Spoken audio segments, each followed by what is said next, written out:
That feels better.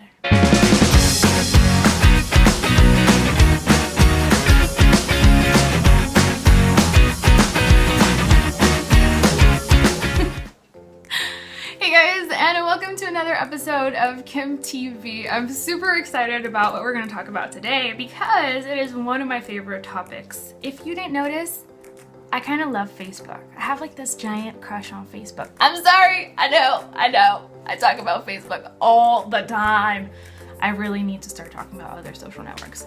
Okay guys, but anyway, today we're gonna talk about Facebook Insights and we're gonna navigate all the cool stuff so you guys can see and know and understand how to use it to your advantage. I'm also gonna throw in there some advanced tips and tricks on how to export your Facebook data and analyze it on a deep level. But we'll start with the basics, just understanding how your engagement works, what is what and what is not, and what you should be paying attention and what is just pure fluff, you know what I mean?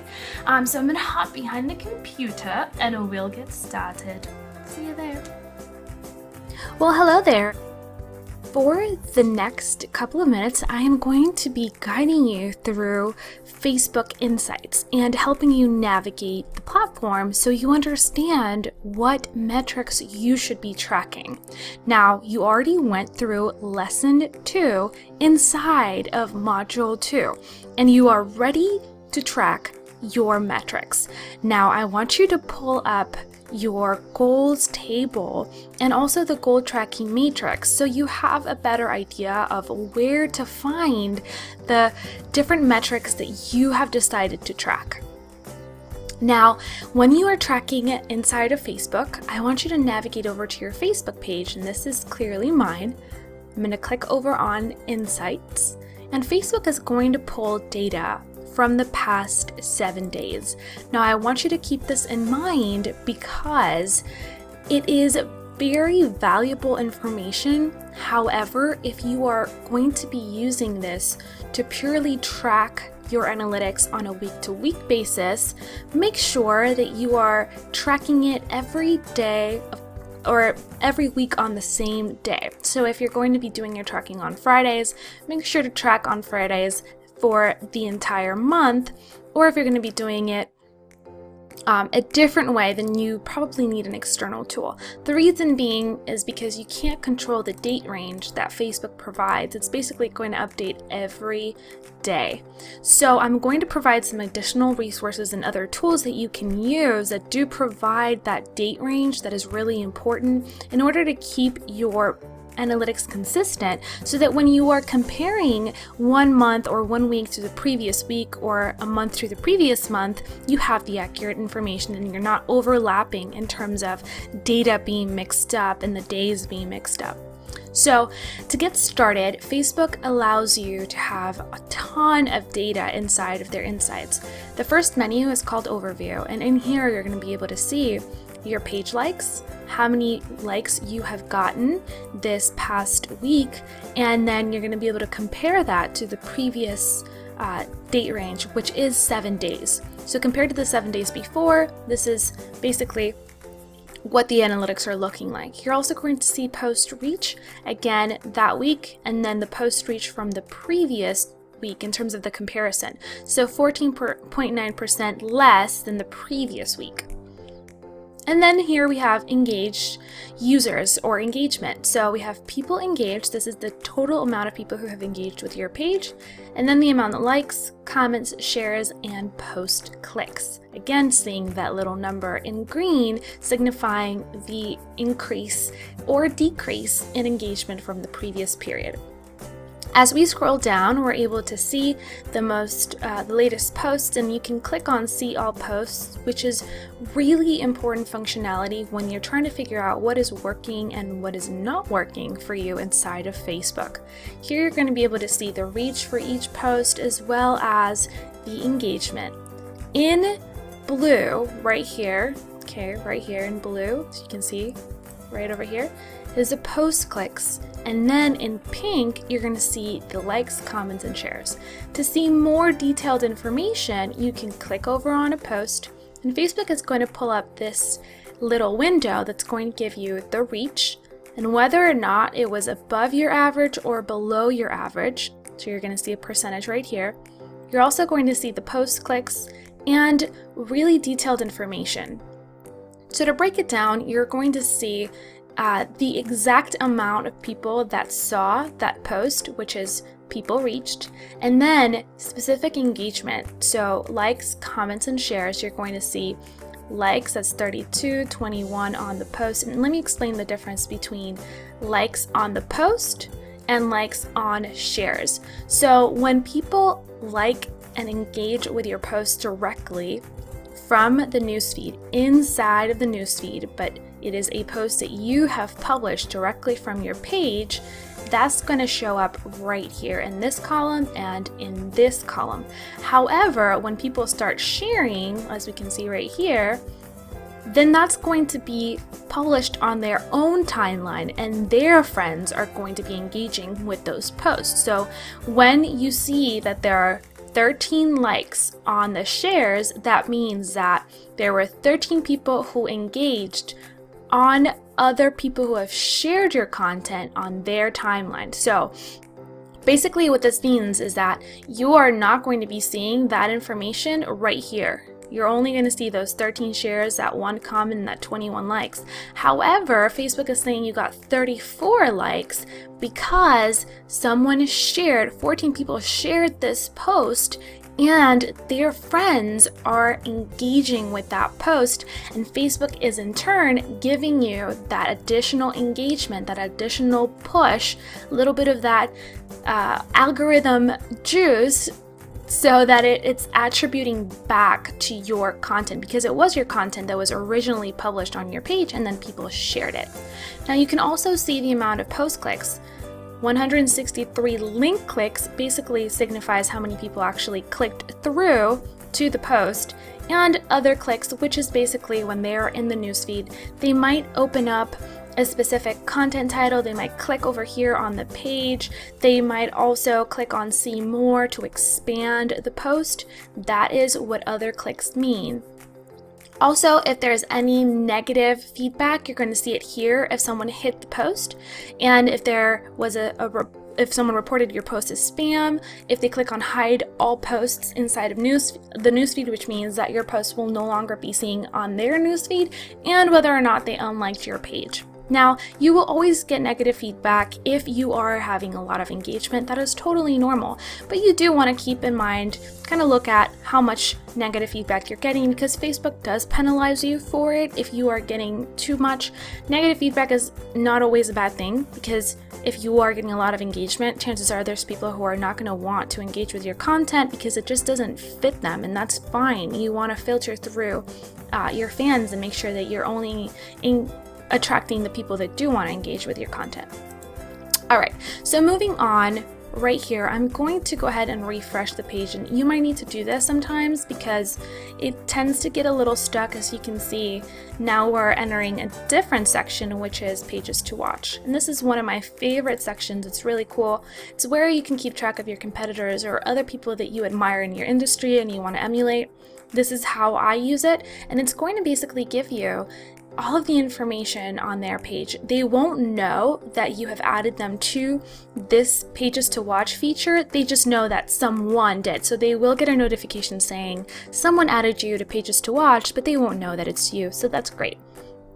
As you can see, I have different pages, and Facebook is telling me that this specific competitor, which I don't consider a competitor, it's more like an industry leader, has had a total of 361,000 page likes, and they've increased their page likes by 0.5% from the previous week. Also, they've published 53 posts this week, and they've received 12.2 thousand engagement actions this week, so on and so forth. Now, if I click inside of one of the competitors, it's going to give me up here specific information in terms of the top post from this competitor. So I can scroll down and take a look at their engagement, also figure out what the topics are, and get some ideas for what I should be publishing on my own page for my own fans. Great. So moving on, we have the like section, which you can also click on by hitting this specific module, but we're going to use the main menu. And that might take a second to load. Be patient with it. That's just kind of how Facebook rolls.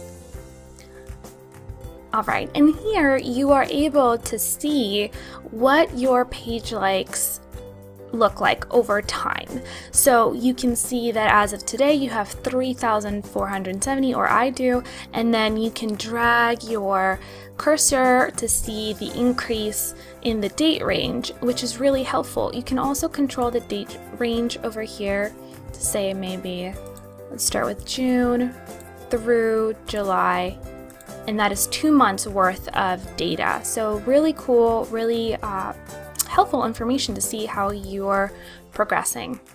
Also, you can see the net amount of likes. So you can see unlikes, organic likes, paid likes, and net likes. So unlikes are the little red bar right over here, and it's as you kind of go through, you can see how many people have unliked your page.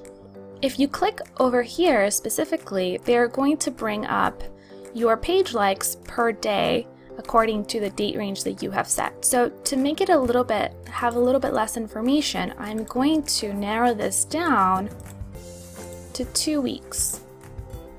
Alright, so now we're seeing a little bit more specific information. And then you can see organic likes as well. You can also see paid likes, and then the average during that period. Net likes, which is, by the way, net likes is the amount of likes you have received minus the amount of unlikes, so the exact average. Alright, so scrolling down, we can also see where we received our page likes, and this is definitely helpful as well in terms of figuring out where those happened, whether they came from ads, whether they came directly on our page, whether they were page suggestions when Facebook kind of does that inside of the newsfeed. When you're interacting with a page, they suggest another one and then people can click on there, and others such as adding your page plugin, Facebook page plugin in your website or on your website. You can receive likes that way as well. Okay, so let's move on here to the reach. Beautiful. So we can see organic reach versus paid reach. Again, Facebook giving you that custom range where you can go back and look at that information. And you can just hover over it to kind of see what it's like. You can click on organic only or paid only. Also, likes, comments, and shares. This is a good way to figure out, how your content is doing and where those spikes came from. And you can always go back and look at that specific day to see what you posted. Figure out what is it that it's driving that many likes, that much engagement, that many comments. So really good way to figure that out. Again, you can always go in and look at specific actions such as shares during a specific date range. All right, and then moving on to hiding and reporting spam and unlikes, also great data just to get an idea of how you're doing. This is not something that's alarming to me at all because I do publish frequently, and the more engagement I get, the more people are going to not necessarily want to engage with my content, which is great because I don't want people who are not my ideal clients engaging with my content. So if they are filtering themselves out, that is good stuff for me. Now, you want to pay attention to this. If it's getting really high, depending on the amount of fans that you have, that can be alarming. So if you're getting, let's say, around 10 hides or 10 negative actions per day and you have less than 1,000 fans, that would be concerning. So just keep an eye on it and just use your common sense. And then you have total reach, organic, both organic and paid, which is really helpful as well to see kind of what days you got the most amount of reach and why. All right, so moving on to visits.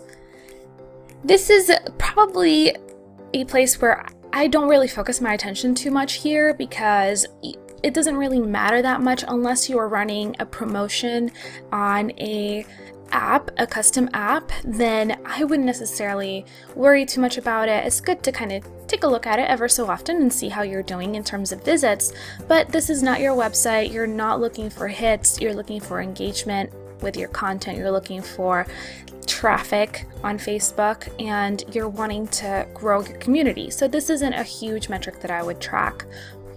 Moving on to external referrers, this basically tells you where people are coming from or where people are coming from to your Facebook page. So my biggest referrer is my own website, of course. Then we have google.com, and I was featured in GroundBridge a couple of weeks ago, so that makes sense why they would be referring my content as well, or referring traffic to my page, I should say. Great, sorry about that. Let's move on here. By the way, I did that by accident, but you can absolutely look at very specific data. If you click on the bars, you're going to see the total amount of visits and then percentage as well. So just a FYI. Going over the post section, we already kind of touched on this, but we didn't have this secondary menu, so I will want to show you this. Now, this is really interesting information. Facebook tells you when your fans are online, and they tell you in accordance to specific days. So let's pick Sundays. Just to start off, you can see that my peaks definitely change depending on the day. So kind of play with it, see what that kind of looks like, but you will have, an average that's pretty consistent throughout the week. I tend to not use this actually very much because I've noticed that my content gets shared and engaged with at specific times, not necessarily what Facebook is telling me. So although I might have a slight peak at 11 a.m.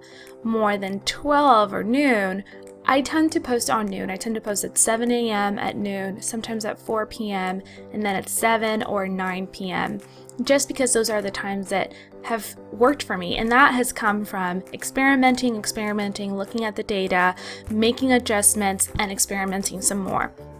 So it's a great starting point if you have not experimented with this yet, but keep in mind, this will not always correlate with what is actually going to be working for you. Then we have post types, and this is something that for the longest time has not loaded for me, so I'm not able to show you what that looks like. But basically, it is just going to tell you what type of posts you have, and oh great, it did load! Yay! Awesome!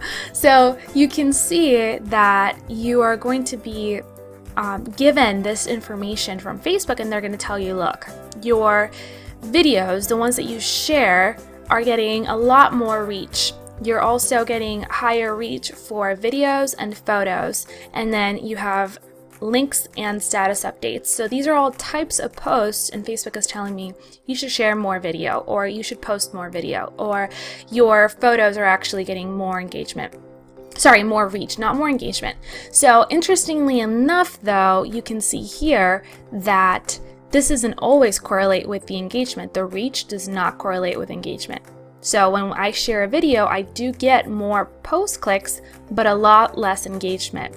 When I share my own video, I get a lot more post clicks than when I share a video from someone else, but I don't necessarily get as much engagement as I do when I share my own photos. So this is my sweet spot right here. My photos get the most amount of post clicks and the most amount of likes, comments, and shares.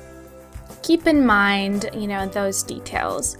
All right, and so here we're going to see basically the same information you can access over on the overview menu. So it's just repeat information, same thing you can do over on the overview panel. And then you have top posts from pages you watch. This hasn't loaded for real, I'm not kidding you. It hasn't loaded for me for a long time. I even checked before I shot this video. However, you are able to see the same information that I showed you in the overview section down on that pages to watch section. When you click on those pages, it's basically what's going to be pulled up here, so no worries there. We have a special tabs for video now, and this is great if you are really trying to get more reach, get your content out there, video is definitely the way to go with Facebook. So you can see the video views, the amount of video views, the paid versus the organic. You also can see 30-second views, which is basically the number of times your page video was viewed for 30 seconds or more. And that's really interesting because you can see really specific data.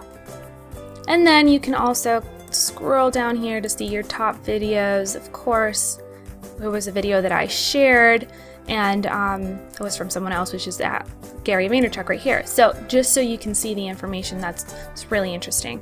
Now this was a 2-week period, so again, you can change that date range and get more data.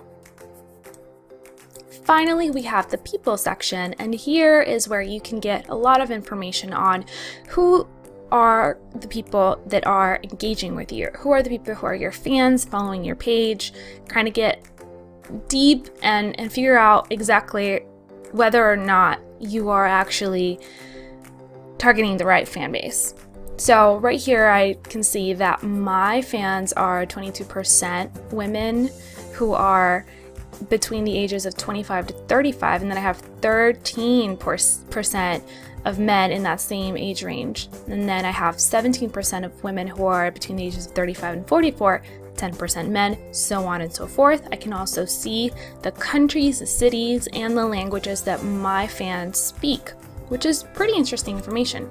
You can also see the people that you have reached, which is not necessarily the same people that have engaged with your content or follow your page. Remember that when you share content on Facebook, other people are going to be engaging with it, which creates stories inside of their friends' news feeds. So their friends are able to see it as well, and that sort of creates that snowball effect that you want when people engage with your content. So this is basically telling you, look, this is the demographics of the people that you reached with your content, both followers and friends of followers.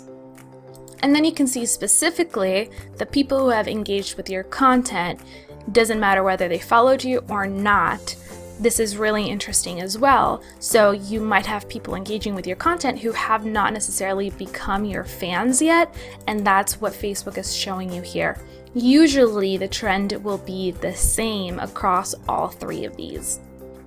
All right, and finally here we have the export setting where you can export your insight data as a CSV or XLS file, which is basically an Excel file.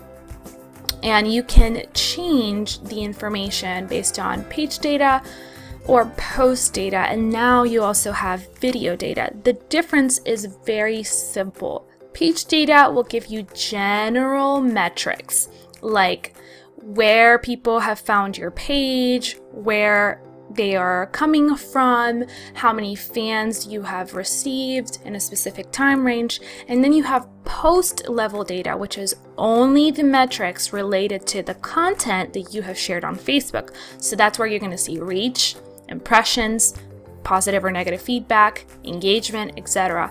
And then the video data is, of course, only for video. So really interesting information. If you want to dig deep, Facebook will show you a lot more data than what you're seeing right here in the Insights dashboard. All right, so that was it for Facebook Analytics. I hope that you got value out of this and that you start jumping in right away, tracking those metrics, not necessarily tracking everything like we talked about, just focusing in on the most important metrics and looking at them consistently.